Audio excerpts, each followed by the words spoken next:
Properties. Yeah.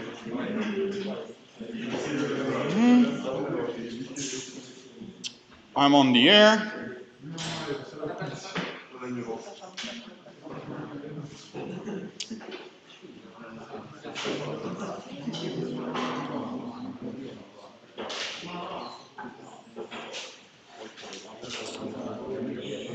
All right, so let's see if we have someone which is appearing.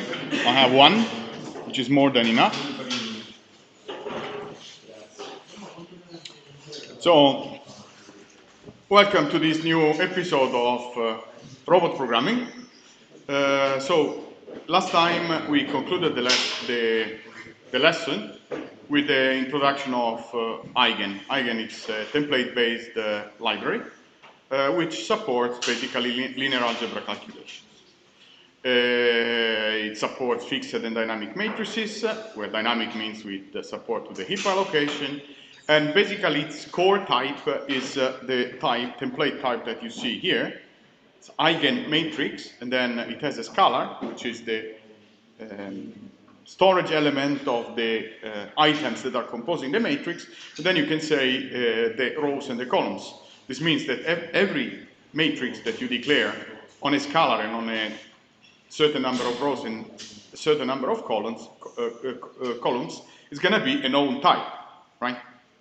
So it mimics pretty much the behavior of our static math that we have implemented as an exercise before, right, internally. In addition, it supports also some wildcards. Wildcards are special values of integer, in this case, for rows and columns, that if you set them to -1, which is encapsulated, which is hidden with a constant, which means eigendynamic, you could declare matrices with dynamic number of rows and columns. Okay?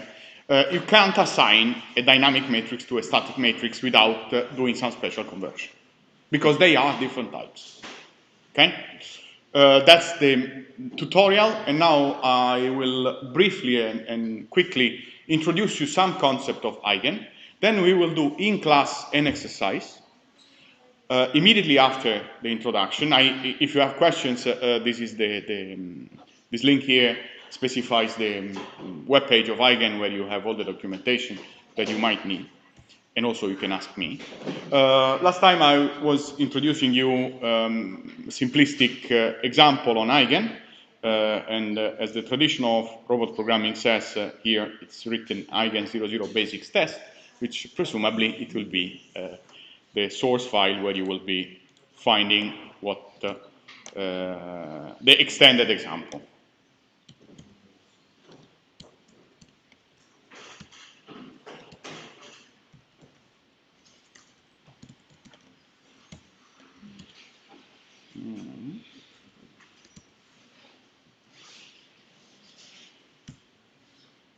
And then, as always, no.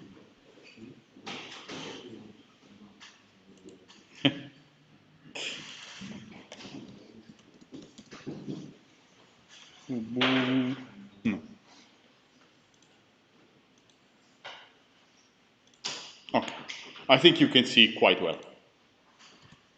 So let's see the basic test, the program that shows you what Eigen can do. It's a basic test, it's a CPP file that contains a main, where I'm just doing operations with matrices. Okay? Clear? The only thing you have to do is to include Eigen core. In C++, sometimes the header, it's a convention. Sometimes the C++ headers, they do not have the .h file. You include the streams, and then, Eigen 00 basics, which will be useless. Just a bunch of definitions on which we will come back later. Then we have fun in writing our objects. As always, given that we do not like writing the template expressions with the angular brackets, we start redefining the things with the using, because it's ugly to write this business over here. Last time at lesson, I already introduced the concept of namespaces, which is just like a domain enclosed by brackets that contains definitions or other things. You can access the namespace by specifying its name and then column, and then you will find the things that you have declared in the namespace. Last time I was pretty verbose on that, and so here I'm not commenting on it. Well, in the namespace Eigen, we declare a matrix that has float as a scalar, and then its dimension 3, 3. And we say, okay, man, every time I'm calling matrix 3f, I'm referring to one of these objects. Okay? It's a type alias. Same thing for the matrix 2f. Then we define a matrix that it's tall 2 and wide 3, because maybe we like it. And then we define a vector 3f. A vector 3f is constructed as if it was a matrix with one single column and the number of rows that you specify. Fine. Then here, uselessly, I just wrote Eigen matrix 3, 3, M1, but I could have written as well matrix 3f. I'm declaring an object that contains an instance of a variable that contains a matrix 3 by 3, right?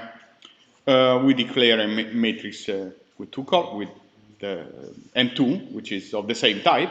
So these two things are the same, only because one I define the using.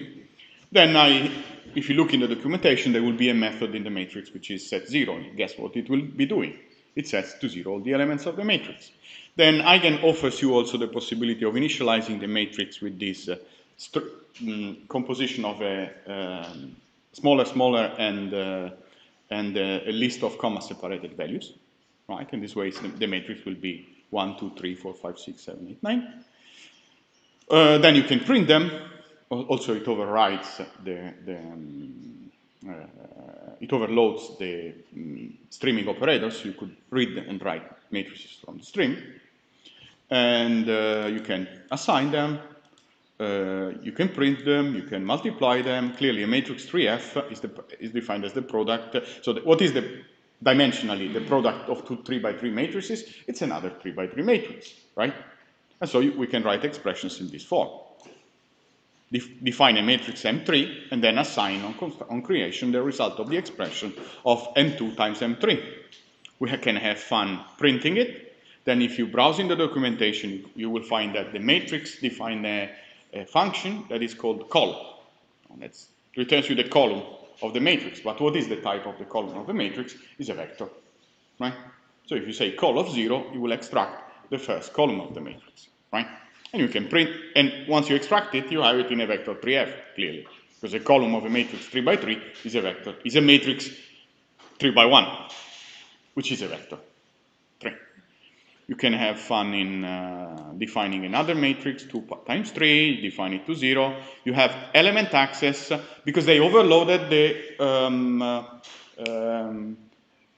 round bracket operator in the matrix. You can overload the round bracket with as many parameters you want, and so like here with 2 indices you access the elements.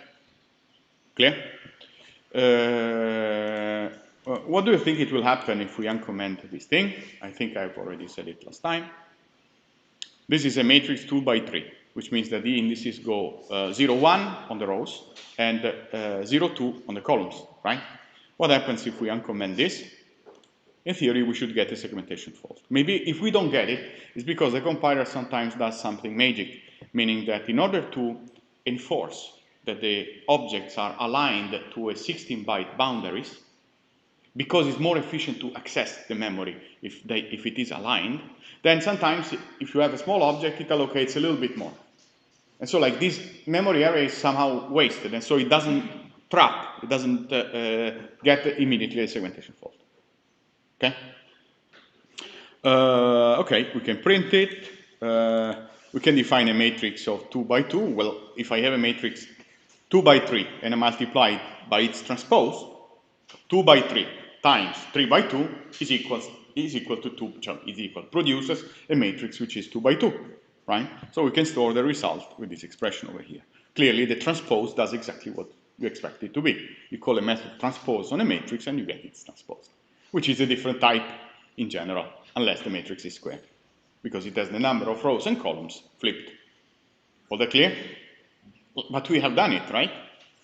We're quite powerful. With our Mat3 class, we were mimicking a lot of this behavior. What we lack is the inversion, some Cholesky decomposition, and we are almost there.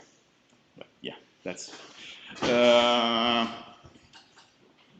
then we can have funky expressions. We can define a matrix M55. And then we can also let the compiler to figure out what is the type, right? Because the auto on a variable which is which is initialized on construction determines the type from the value of the expression that is on the right-hand side. Clear? And then we can print it. Sounds kind of easy and obvious, right? Very good. Then let me go back to the, well, you want to see the run of this program, I guess?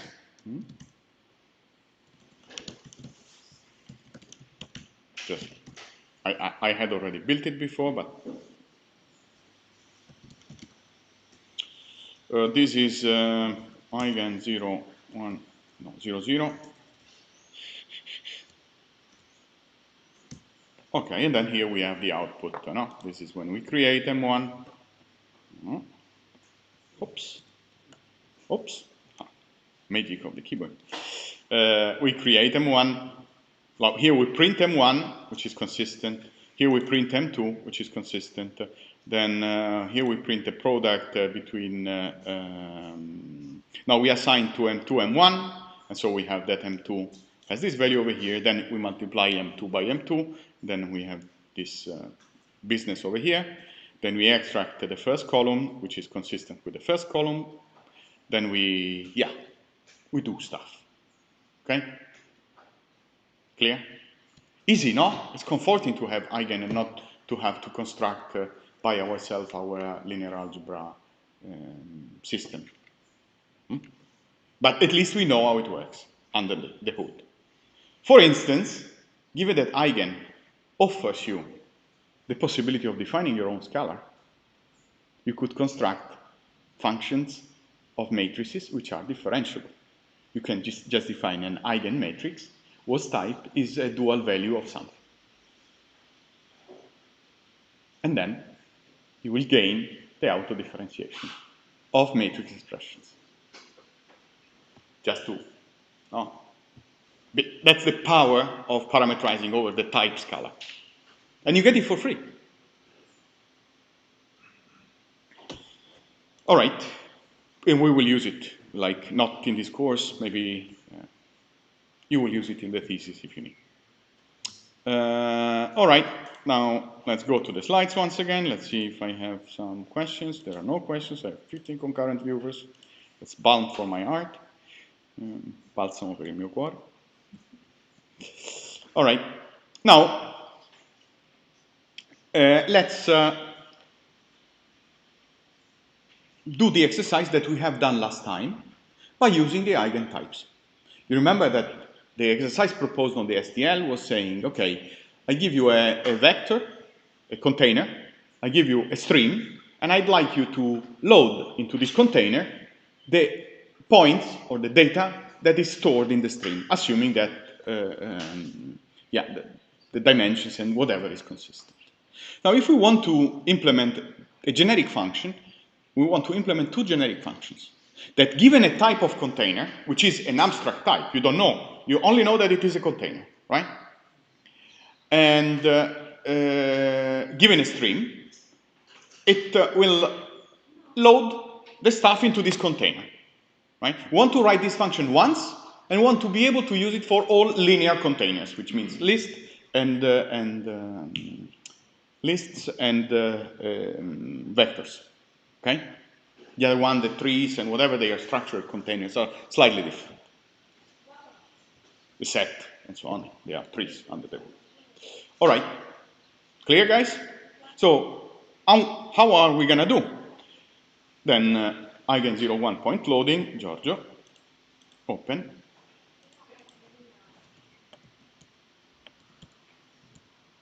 Okay, well, once again, ignore these things. Just imagine that a vector 3f vector is a standard vector of vector 3f of Eigen. Then there is this eigenallocator that we will see in 2 slides, right? Just say a vector 3f vector is a STD vector of vector 3f. Okay? Clear? Very good. But this is for me to test. No, I don't even need them.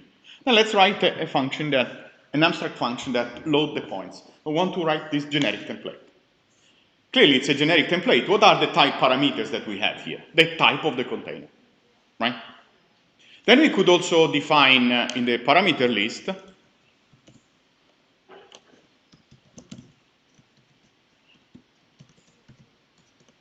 the type of the point. That would simplify us our existence, right?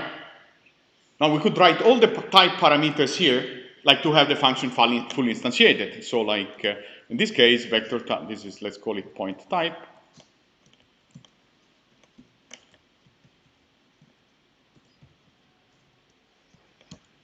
This is using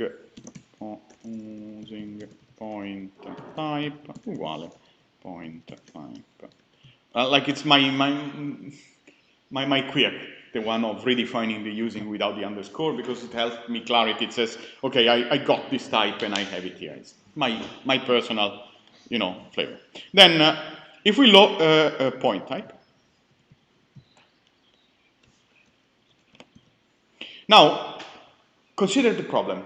Now we have a type, the point type that we passed on construction, right? They're in the template argument list when we instantiate the function. Is that clear, guys? We have it. But in order to know how much we have to iterate for reading the elements of this point, we need to figure out, without an instance of the object, how many elements we have. So here we have 2 strategies. Let's use the simplistic strategy. Int. We declare a point.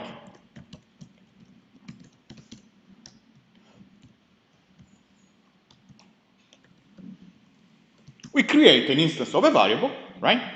We create it, and then we say, I know that Eigen implements a method rows that allows me to access to the number of rows of the instance. Right, guys?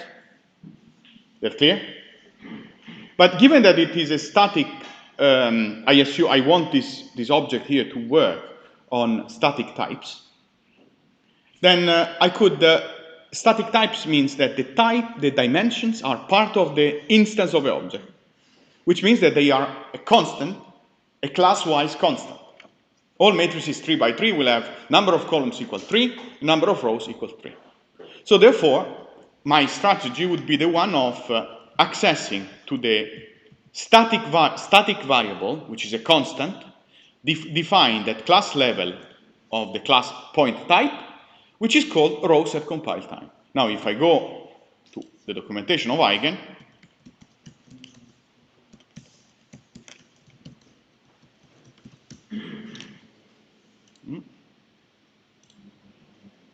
you will find here, like looking at the documentation, you will find that in the matrix class, it defines this rows at compile time constant. So you could access to the rows at compile time and determine how many elements you have. Okay? It's not wrong doing it in the other way. But it's just, to me, more elegant because I avoid one stack allocation of an object that then I throw away. Okay? Clear? So, can we live with that? Are there questions here, guys? Hello? Okay. Why do you declare it const export? Because I just want to help the compiler, telling him, hey, dude, this you know at compile time. So if you're not able to evaluate it at compile time, then throw me an error. Okay? I could also write const int. Just like these are all quirks to pump the efficiency. I mean, in this case, this is out of the loop, so it's not, I'm dealing with streams. No. Okay. I'm dealing with streams, so it's not a bottleneck. No. Also allocating the point. No. Then, next thing that I'm going to do, point type. V is the elements that I'm reading. And then for int I equals to 0, I smaller than dim, I read the eth element of the vector. So eigenoffer is, if it's a vector, Eigen overloads the round bracket operator to access the elements, right? Like the column elements, if it's a unidimensional matrix. So read the elements, read an element on the stream and put it into the component v of I. What v of I does is return a reference to the ith element of the vector. Is that clear? In our implementation, we used the function at. That was more clear. Here, the function at is not there, basically. They really made something more elegant by putting the bracket in the matrix that M23 tells you the element in position 2, 3. Okay? We read the things, and then the usual game of the checking the stream after reading the element, and then you push back the element that you have read. Okay? Is that clear?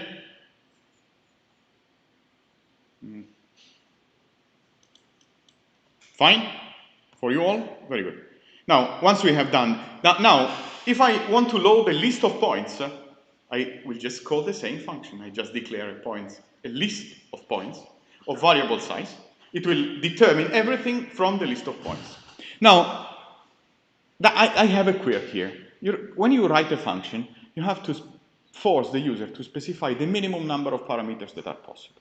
Now I'm passing to this object a container, a type of a container, and I'm passing to this function explicitly the type of the contained element. But the type of the contained element is somehow present in the container. Okay, guys? Is that clear? Like when you construct a container, if someone inside the container was so good to put a using value type equals item type, then you could access this using inside the container type in order to determine that the point type doesn't need to specify but can be simply retrieved by the type of container.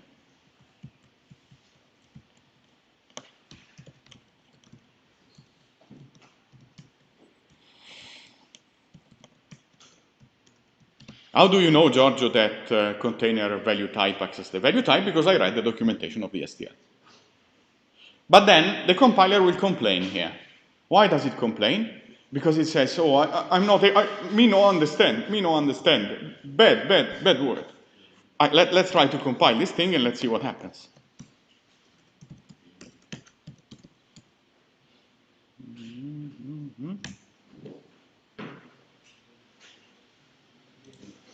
Oh, I can't. Me no understand. That's basically what it says. I mean, I can't, I need type name before container type because container type is a dependent scope. We just stupidly listen the container. I'm right here. Type name. Let's compile it again. What else? Ah, that's me. Now he likes it. Right? Clear? Now, having written the load, writing the save is trivial. Okay? It's like we copy it over, only that from the container we will to write the save we need an output stream, we need an OS. To read them we need an input stream. To write it we need an output stream, and then we mimic whatever we have done before simply by writing the ith element. So the very first thing, here I called it vector type, let me call it point type because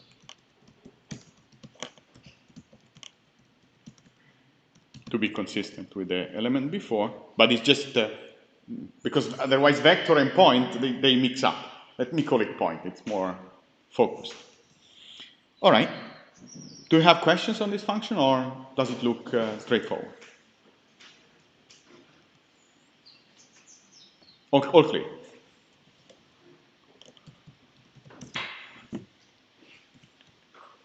Oh, here it's interesting because to write, I mean, we could also be more sophisticated, can't we? The writing operation should not modify the objects in the list. So we could declare that this object here is a const reference to a container. A reference means we're not copying the container. Copying the container is evil if it's not needed. Copying a container, bad. Unless you can do otherwise. Okay, let's see the test function. Again, 01 point loading, CPP. 1 point loading test. All right. Here I define, remember vector 3f vector is a vector, a std vector of vector 3f. So I open a stream on the input argument that the user provided me in the command line, and then I call the function load points. Something I forgot to say is that load points returns the number of points loaded. Okay? I mean, one could easily read it from the container, accessing the size method of the container. But in case we want to have a container and load points from one file, and then on the same container, load points from another file, just thus realizing some sort of chaining of points, then we might want to know how many elements have been read. That clear? We want to add things to the same container. Because the load doesn't clear the container for the way I've defined it. Oh, you read the points and you save the points. Where do you save the points? On standard error, which means that this program prints the points on the screen. Okay, guys? Shall we test it?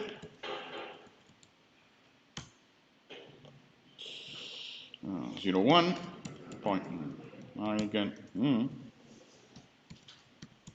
point loading test. Oh, it doesn't work. Why doesn't it work? Because it expects a file name containing a points. So I'm giving it for test data. There's a test data folder that contains points 3d.dat. This is a bunch of 3D points, right? Okay? Clear? Now.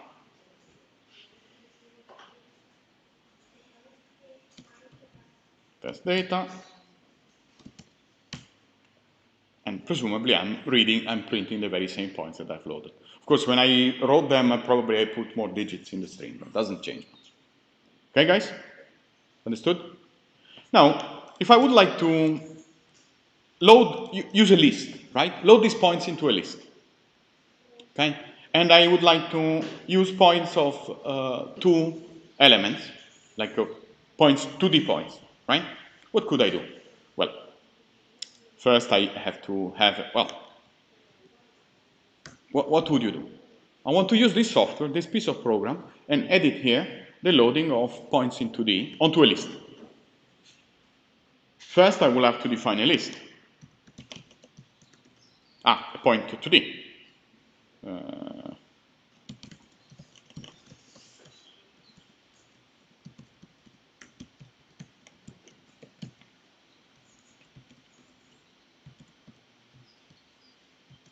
Right? Second thing that I have to do is to define a list. Maybe I'm so gentle that I include it, no?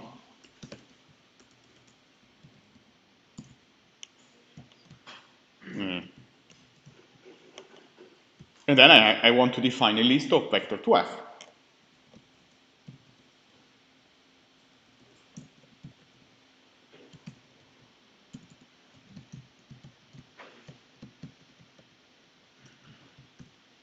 Okay? Then I could comment this.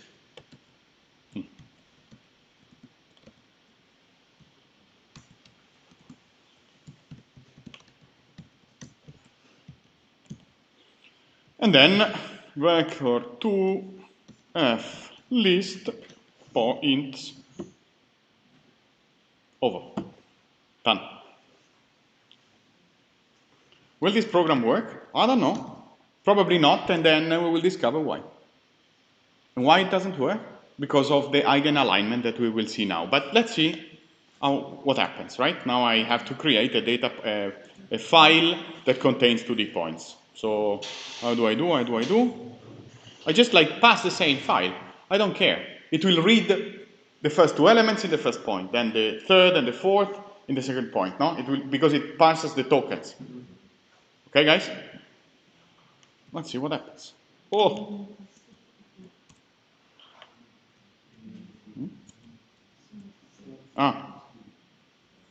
Cattivo.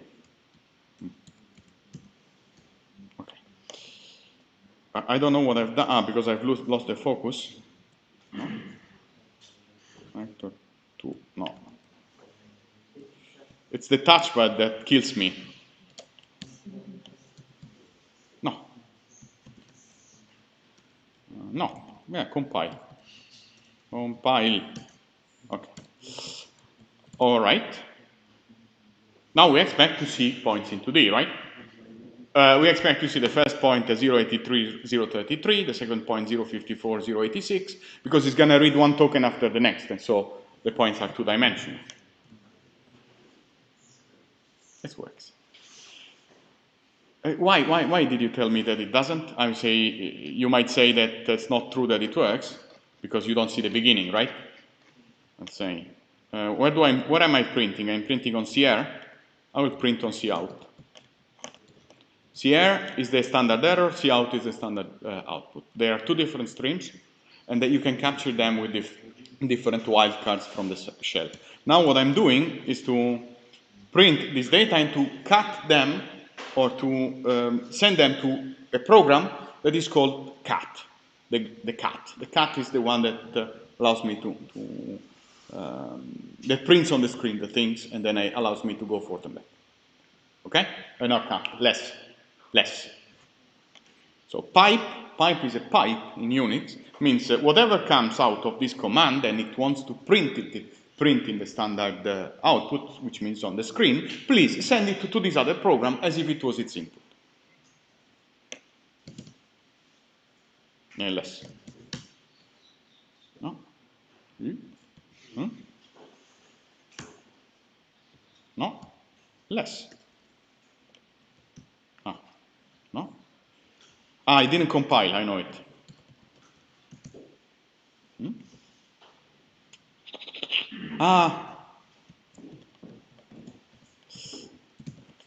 I have to print the points on Cout, not on CR. Like before, the mistake I was doing is to print this message on Cout, on the error, and all the points I was printing them on CR. I want to print the points on Cout, on the standard out. Oh, now I can presumably go forth and back. No? Wait. No. You don't, it's not cooperative. Why?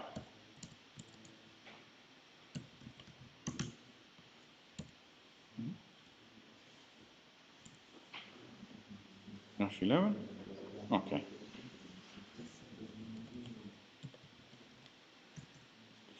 Save points, std Cout. No, it should work. No. I don't know, maybe my keyboard is messed up. I just like print them on a file.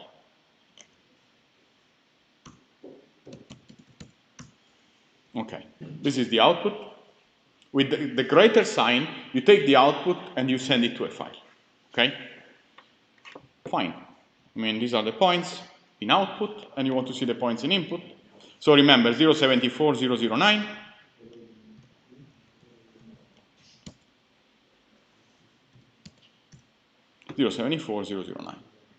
Okay? And then it continues. This is the second point, the third point. Huh? I hope you appreciate that we just wrote once the function that treats the points, and it works on any sort of container, regardless its type, and any sort of point, regardless its dimension. We just wrote it once, and we can use it all the time. Same as the predicate, and same as everything else. I mean, it's like a way to teach you, to make you sensible to the static compilation. Oh, and this is to the static compilation or to the generic programming thing. You write the things once and then you use it a million times. Adapting the type. You free yourself from the type boundary. You just make a contract to the user and you say, okay, I want your type to support these operations, but please have these functions. And you generate like nearly branch-free code. All right. Go on. This was the generic point load save. Now, there's one thing of Eigen that might be painful. I mean, not on every architecture. With the modern compilers, you don't. This is a mosquito. We are nearly in November.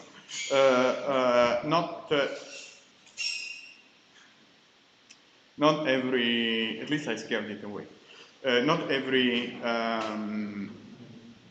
compiler, so modern compilers that now tend to align the type to a 16-byte boundaries, but not on every architecture, because there are, for instance, some architectures 32 bits or some ARM or so on, where this doesn't happen, and also not on every compiler. The modern GCC, it seems to me, that tends to allocate the objects to a 16-byte boundary, which results in a more efficient access of memory. Now, I'm not, because otherwise I would have also to talk about computer architectures, but just think that if you have mathematical data, it's good when they are aligned to a 16-byte boundary. The reason, especially for SSE, is that SSE loads blocks of 4 floats, and it loads it in one. And so if they are aligned with a 16-bit boundary, then they get taken from memory with one machine operation, or taken from cache at one machine operation. So memory more machine operations, because it will have to climb the memory hierarchy, but that's another story. Now, the thing is that you have to inform the compiler if in your class you declare member variables that are Eigen objects. You have you would have to write some magic, no, to do what? To redefine the operator new. Something terrible. The operator new of C++ returns you the memory. It's like the malloc. If you redefine the operator new, you could change the memory, the way the system allocates your memory. Okay? But you don't have to do it by yourself. If you have a class or a struct or whatever that inside has Eigen objects, or that derives from an Eigen matrix, or derives from an Eigen object, you have to write inside the class this string over here, Eigen make aligned operator new. This is a macro that then at compile time will expand with the redefinition of the 16-bit boundaries aligned operator new. So you don't have to care about anything. So the message is, if I want to write here a class that has Eigen object,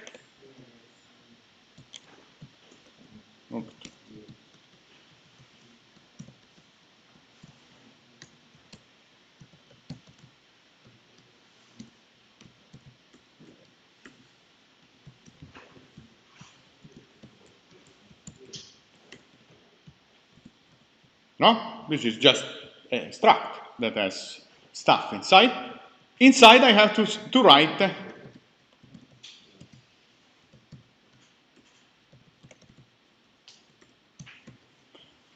clear? I mean, this is mandatory when you compile with optimizations. It's not mandatory if you compile in debug. And then if you don't do that, you will have nasty errors that you don't know where to look at. Is that clear? What Eigen make aligned operator new does is simply expand the definition of a function, the operator new, for the class where you are in. That clear? So if you have, exactly, if you have classes that inside have Eigen objects, you have to write this string into the definition of the class once. The why is the reason, because this enforces the 16-bit boundary alignment. Clear? You would like to see that this stuff doesn't work. Why? I'm compiling in release. Yes. Let's see.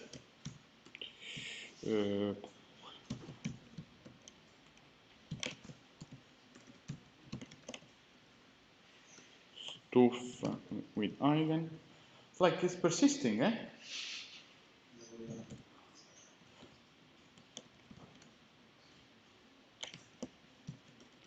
Stuff with Eigen vector. Just we are creating a vector of these classes, right? And then we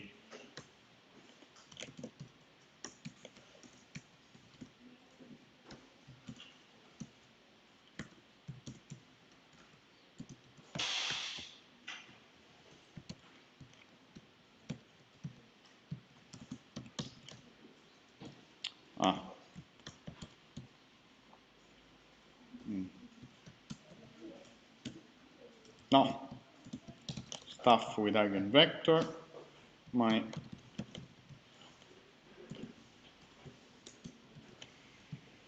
push back.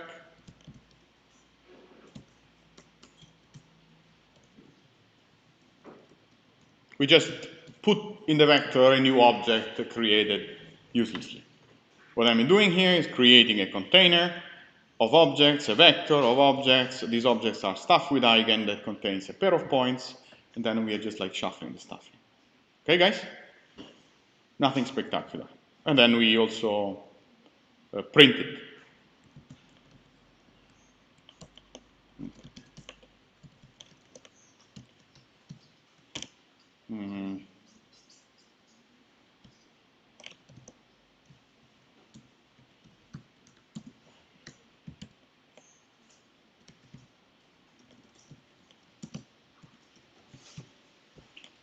Point 1, and point 2.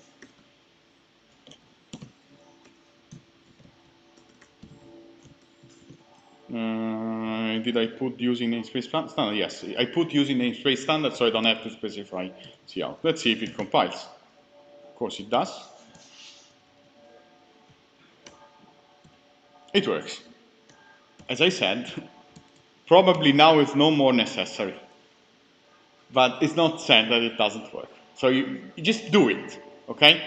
It worked without eigen make aligned operator new. But if you don't do it and you have nasty errors, then you know where to look for. Okay, guys? As I said before. And now I'm 64-bit on a 64-bit machine in an updated compiler, so it's presumable that on this architecture, the designers of the compiler decided to sacrifice memory to performance. And so the data are 60-bit aligned. Oh, let's try to do another thing. I'm creating a misalignment in memory. I'm adding a character, so this block of data will be one character off. Let's see what happens. No, still works.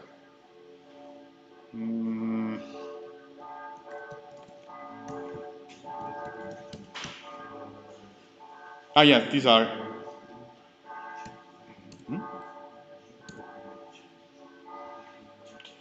But. Okay.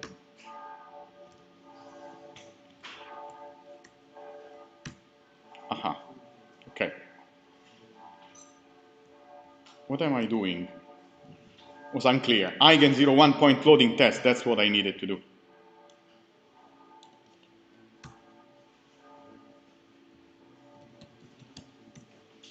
Okay, something weird. All the points are padded to 0. I don't know.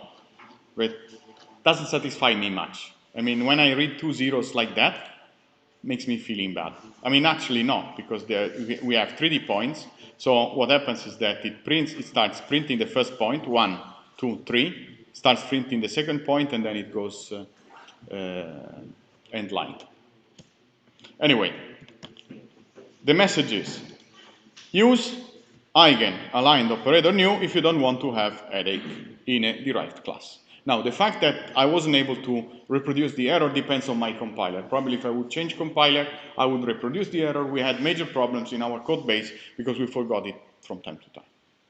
It's a small price to pay. It's a string to write. You put it there and you don't care anymore. Now, that's another story of eigen, that if you Google for it. The problem in aligned memory is when you allocate memory for a vector of items. If you allocate a memory for, I don't know, 3D points, how many floats are in a 3D point? 3 floats. How many bytes? 12 bytes. Is 12 bytes aligned to 16-bit boundaries? No. 16-byte boundaries? No. Because 12 is not aligned to 16-bit boundaries. Now, if you have to allocate 100 of them, right? And you want to have every single element aligned to a 16-bit boundary, you have to say to tell the container, hey, dear container, please, once you allocate space for this object, for one instance, don't allocate space just for this one instance, but for this one instance plus a little bit that allows me to access every single element in the vector at the 16-bit boundaries frontier. Okay? How do you do that? Well, if you Google in the documentation of the std vector or the std list or whatever, you will find that the vector takes as second template argument, which is the memory allocator for that object. Of course, you don't have to write a memory allocator. You have just to say to the vector, dear vector, please take as an allocator for this object over here, the aligned allocator defined by Eigen, this is a template class, constructed on a vector 3f, which is the element that you are going to put into your vector. Okay? And the same holds for the list. Do you have clear what I'm saying? Is that clear, guys? Yes? No? All right. That's why we make this defined vector 3f vector. That, because we have to pass one more argument, which is this one.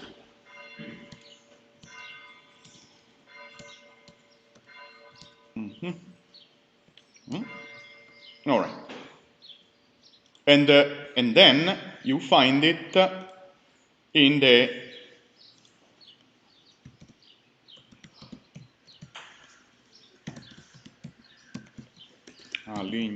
aligned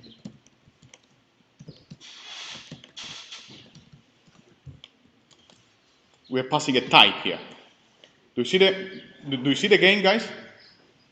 And of course, we don't have to care because we don't have to repeat this ugly template later on because we have defined the using in the pool. This is much safer, to me, at least. For the vector, is even more crucial because the vector says, "Oh, we get this object, take it as it is." Clear? I mean, I'm curious to ask to my compiler, what is the size of this one of these elements of stuff with Eigen?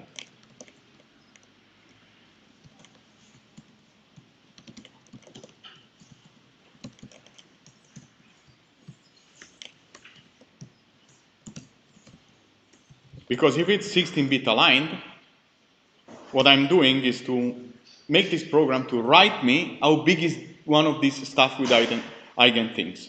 Okay? So if I launch this program, the size is 28. So it's not 16-bit aligned, one of those. It's not, yes. Yes. So I should have headaches, or I should have performance loss, or I should have, no, I know why we didn't get pain. Because we didn't do any operation with the Eigen objects. We just allocated memory, we left memory there, but we didn't do multiplication of these objects. Okay? Now if I would do something like that,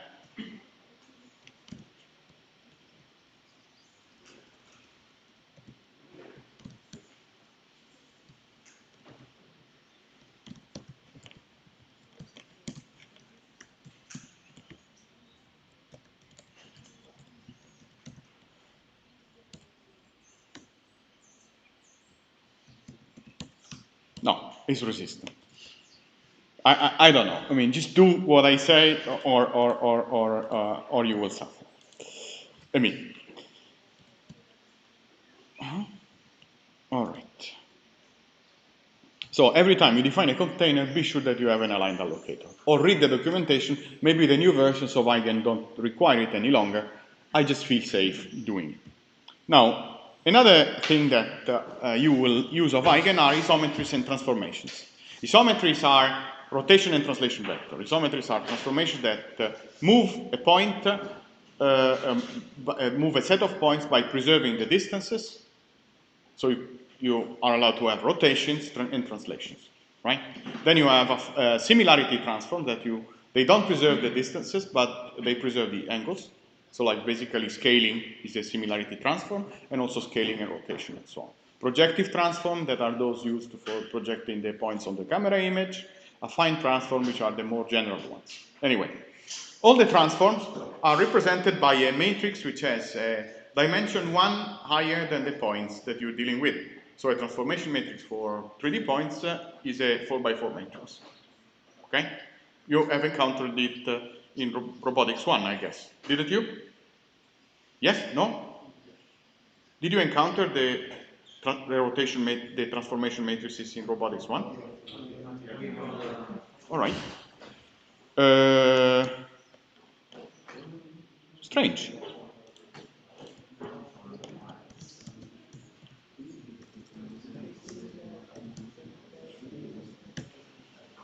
So a transformation matrix is a matrix which has one dimension more than the points, and this is clear. So if the points is 3-dimensional, the transformation matrix is 4x4, right?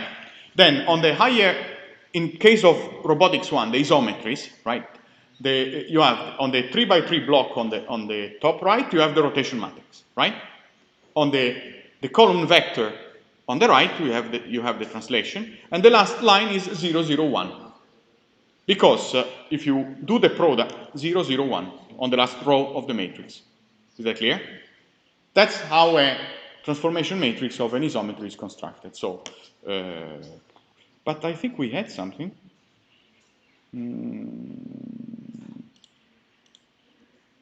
Or let me put it this, because I don't need this now. I might need it in probabilistic robotics. Let me put it this way. Once you apply a transform to a point, you take the point, you multiply it by the rotation matrix, right? And then you sum the translation vector.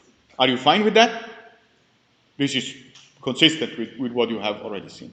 Now, the transformation matrix, the affine form, is nothing else than a way to write this more compactly. Instead of using a 3x4 matrix, where the first 3 blocks represent the rotation and the last column represent the translation, you use one additional row on the bottom. Okay? It will come, why that? It will come clearer when you will do computer vision, hopefully. Is that clear? Yes or no? Rotation, translation. That's what you have seen in robotics 1. No? When I say rotation, translation, and on the bottom put 0, 0, 1, 0, 0, 0, 1. Fine. Nothing else. All right. Now, we have exercises that you will do now. I'd like you to write a function object that, given a point P of Eigen, so a matrix which has a certain number, a static matrix that has a certain number of columns, of rows, and one column, a point M of the same type and a point N returns true if this expression holds. So if P minus M transpose multiplied by N is smaller than 0. Okay? This is the first exercise that I ask you. That clear? Of course, you have the stub, exercise 1. Then we have exercise 2, and I'd like you to write a function that, given 3 angles, alpha x, alpha y, and alpha z, and given a translation t, x, y, z, and given a file containing 3D points, loads all the points into a structure. You have load points, and you can do that. And then applies the transform Rx of alpha x times Ry of alpha y times Rz of alpha z, and then multiplies it by the point, and then applies the transformation. Okay? And in order to do that, you could use the Eigenizometry. Now, the Eigenizometry is a compact representation of a transformation matrix, where you, with linear, shift F5, with linear, you access to the rotation matrix, and with translation, you access to the translation vector. Clear? If you take an isometry and you multiply it by a point, then you get these R times P plus T. Clear, guys? If you take 2 isometries and you multiply them with each other, you get a new isometry which is consisting in the chain of transformations that you have in a manipulator that you're looking at with Professor Deluc. Clear? Is that clear, guys? Very good. So the second exercise is this, and the third exercise is this. Given a container, we are on containers, right? Or you're given a container, which could be a list or a vector or whatever, of structs in the form. That was a mistake of mine. Where was it? Of a container of Eigen things, vectors,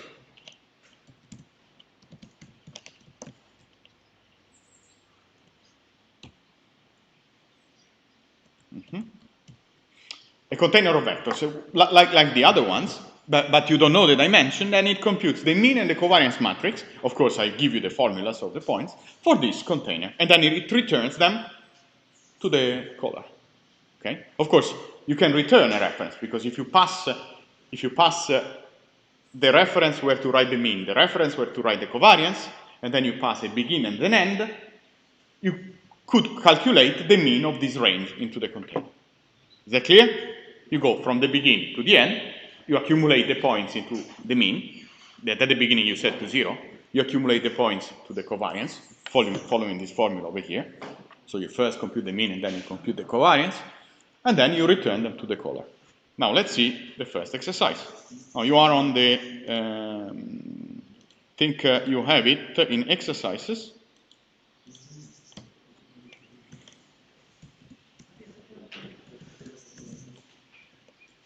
Exercise.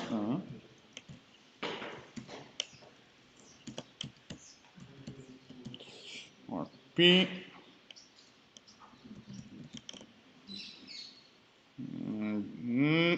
06. Exercise. Eigen predicate. I called it Eigen predicate, but it's clear. Okay. Then I will have fun in changing the font. Is it possible to uninstall fonts from Ubuntu?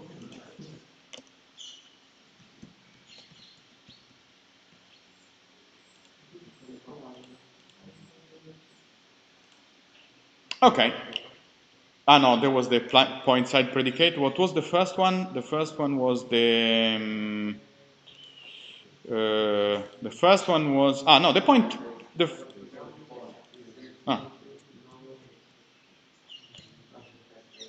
this is the first exercise, no? Okay, guys? And then point size predicate is this one. Remember that when you create an object, you can also create it with a constructor. So, because M and N are fixed.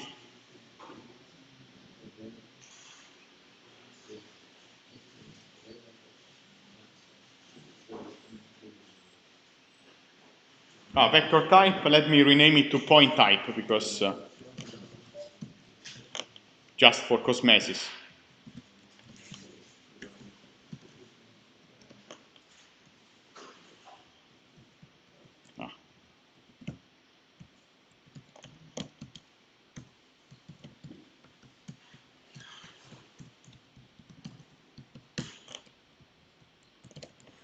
What would you have to do?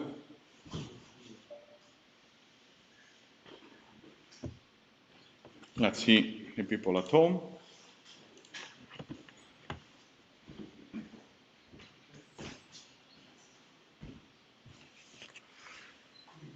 The mosquitoes hit, bianco.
here.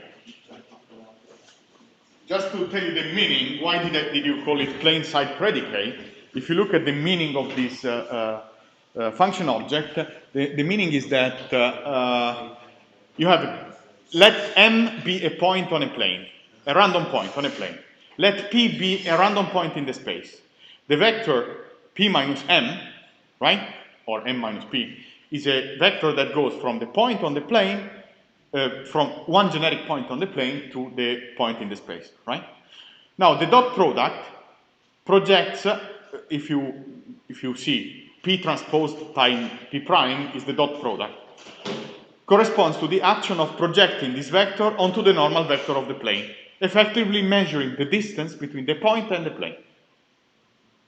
Okay? And so if the distance is negative, we are on one side of the plane. If the distance is positive, we are on the other side of the plane. That's the meaning of plain side predicate. Of course, it holds also in higher dimensions.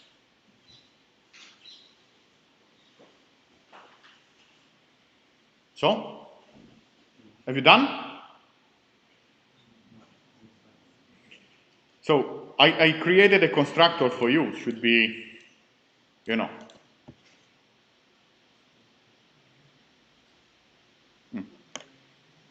Point type.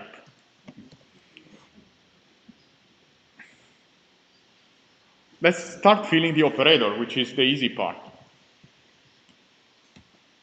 What will I have to do? What was it? What did I write here? P minus M.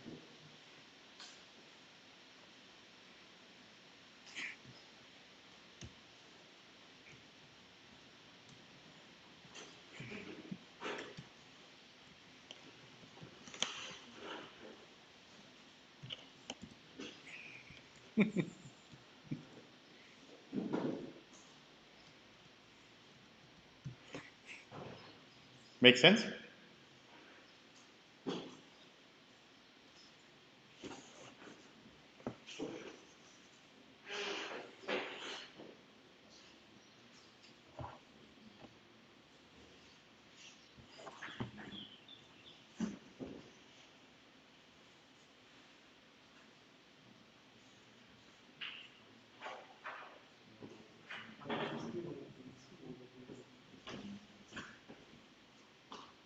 Shouldn't we return less than 0? Yes. Your colleague says, shouldn't we return less than 0? Yes. Mistake of mine. Yes.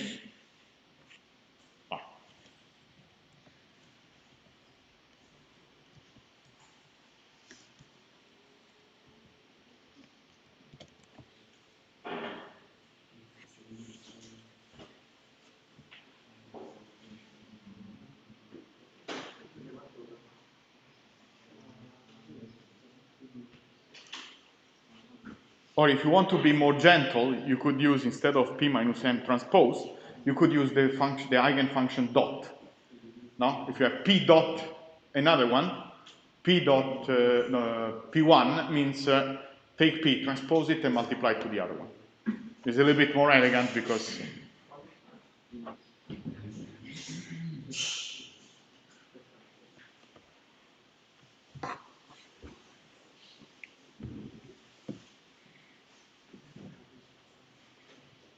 And here?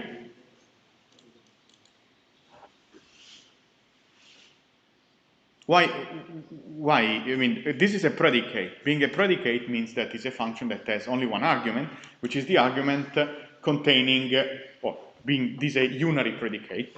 It's it takes only one element in the bracket. So instead the other argument you have to pass them somewhere else. To pass them somewhere else, you just declare member variables in the class. When you create one object of this type, you tell him what to do. A little bit like the sorting criteria that we used for the elements of the. We wanted to sort a vector of vector according to the first, the second, or the third coordinate. You remember that? And so, like we said, okay, you know, on construction, I'm gonna tell it which coordinate it should consider for the sorting. The same thing we could do here. Now, interestingly, if we combine should this predicate work, if we combine this with the split action, you remember the split function, generic function that I introduced you last time, we would be able to, I give you a set of points, I give you a partitioning plane, and then you will have this point reordered in a way that the first batch of the points are on the one side of the plane, and the second batch of the points is on the other side of the plane. Because this predicate tells us on which side of the plane you are. Do you see that?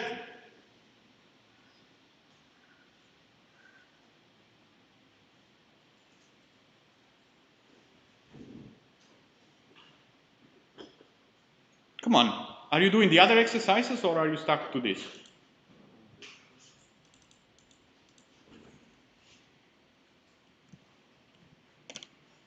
Well, let's use the initializer list. Let's be good.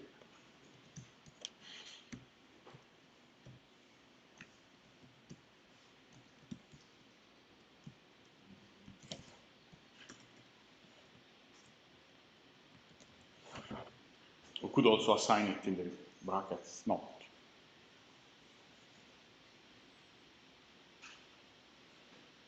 This is the old split function that I've written last time and we have commented. Just reported here. Don't know why, because I like it. But the exercise is over. That's all you have to do. I mean, the most thing is to understand, okay, I have a predicate that I call it plain signed predicate.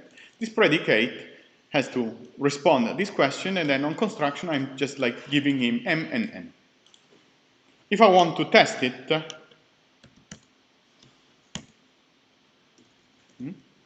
Eigen, how did I call you?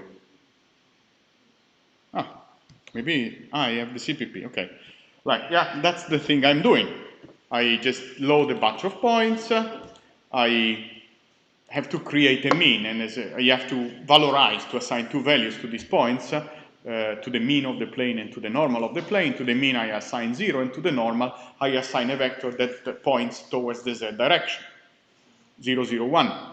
Then I load the points, and then I call the function split between the beginning of the points to the end of the points, passing it the plane side predicate, so cut through this plane, instantiated on vector 3f, telling where is the mean and where is the normal.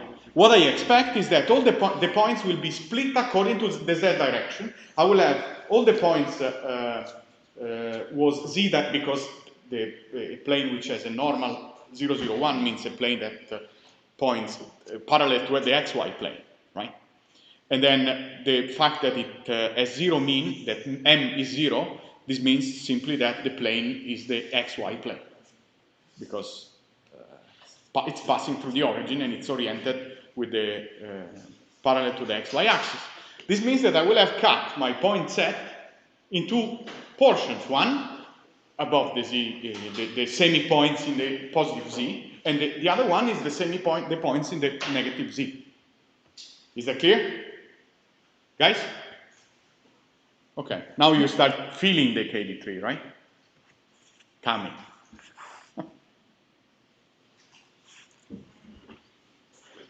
And if I launch this program, that's exactly what I'm expecting to see.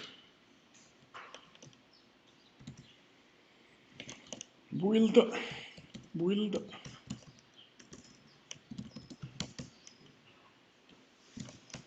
Probably if something doesn't compile, it's because, yeah, Eigen predicate, point type m, point type m,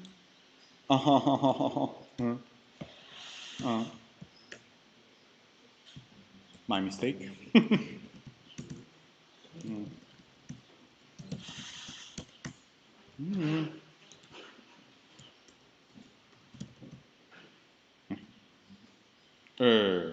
Vabbè, transform we are not interested in, the exercise is not complete. So we should have Eigen predicate, and we start it on test data.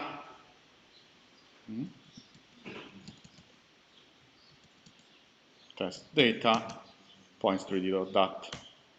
What I'm expecting to see, if I look at the z component, less.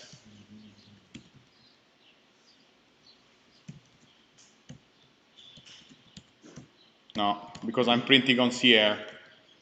I'm a bad person.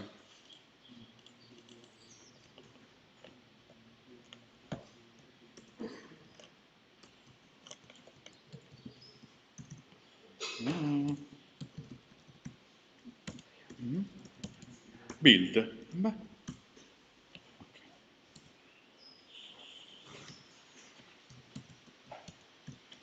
What I'm expecting to see is that if I look at the z component, all the first point will have a positive z, and all the other points, which I don't see, because there are no points in the negative semi-plane, will have a negative z.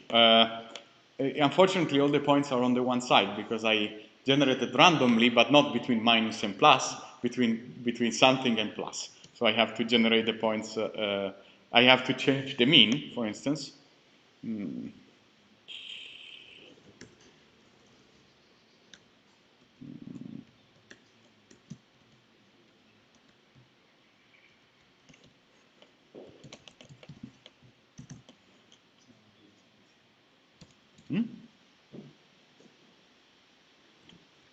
What do you want? But this is all transform sort, not interesting.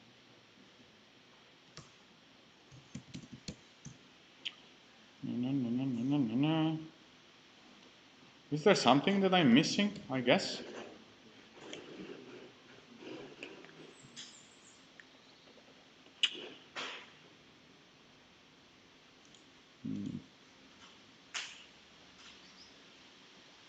mn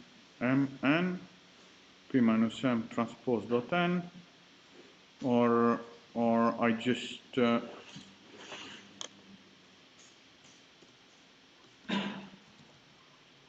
what is the range of my points?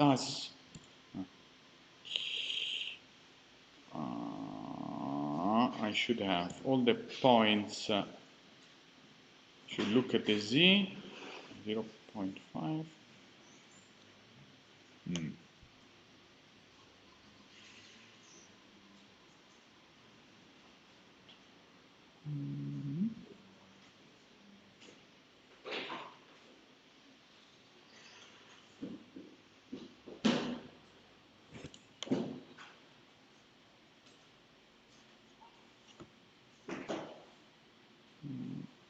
P minus m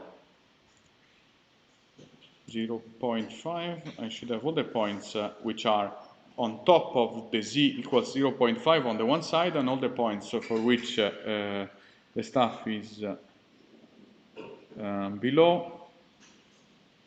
Let me use dot.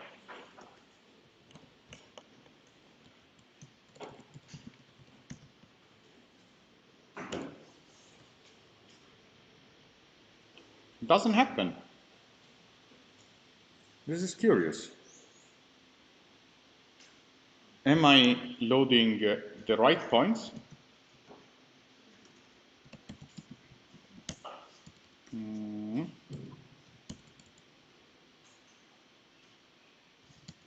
Test data, point3d dot dot. These are my points, and we can see that they are spread between -1 and 1. So each coordinate is between -1 and 1. And this is something I kind of don't like, because then I can't do the easy things with the sign for my eyes to see. So accordingly, I will octave clean. I will generate random points as I want. P equals rand with octave. 100 lines and 3. Okay, these are the points, minus 0.1 times 2. Perfect. I'm just generating data. Oh. Okay, very good.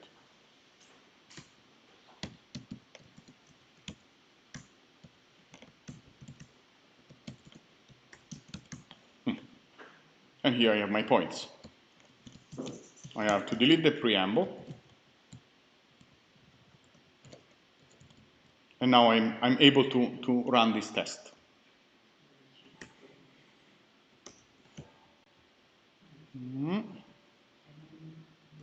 Eigen predicate P.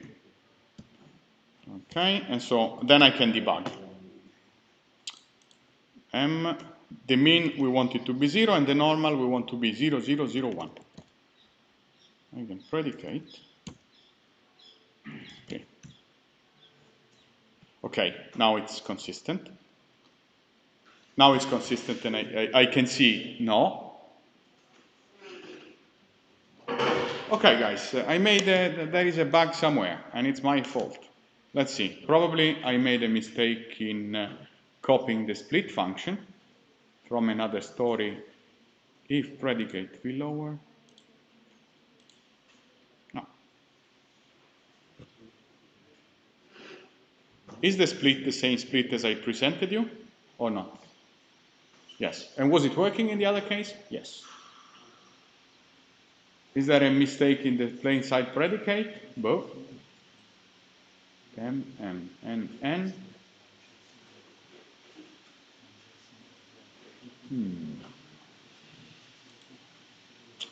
Okay, I just stopped the streaming and I will deal with you in class. And then, like now, let's pause the lesson. Let's resolve this.